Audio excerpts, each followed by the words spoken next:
ముందు వాడికి ఎక్కడో ఏదో వచ్చేయాలి, వాడికి ఐఐటీలో సీట్ వచ్చేయాలి, వాడికి ఐఐటీ ఖర్గపూర్ వచ్చేయాలి, వాడికి ఎక్కడో చదువుతున్నవాడిని కూడా మాన్పించేసి పంపించేస్తారు. తీరా పంపించేసే ముందు ఏమైనా పోని పంపించేస్తారా?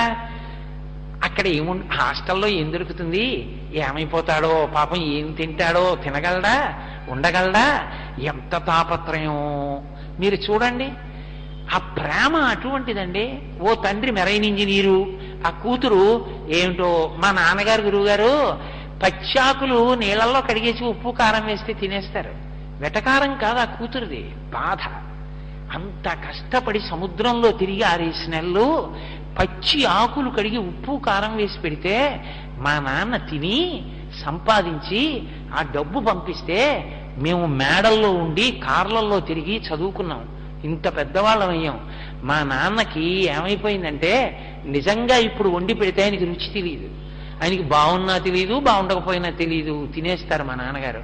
వెటకారం కాదు, పెద్దదైన ఆ కూతురు గుండెల్లో ఎంత అగ్నిహోత్రం ఉందో, ఎంత బాధ ఉందో ఆ తండ్రిని సంతోష పెట్టాలని. మానవీయ సంబంధాలు పక్కన పెట్టి బతకడం కష్టమండి. ఎంత అసలు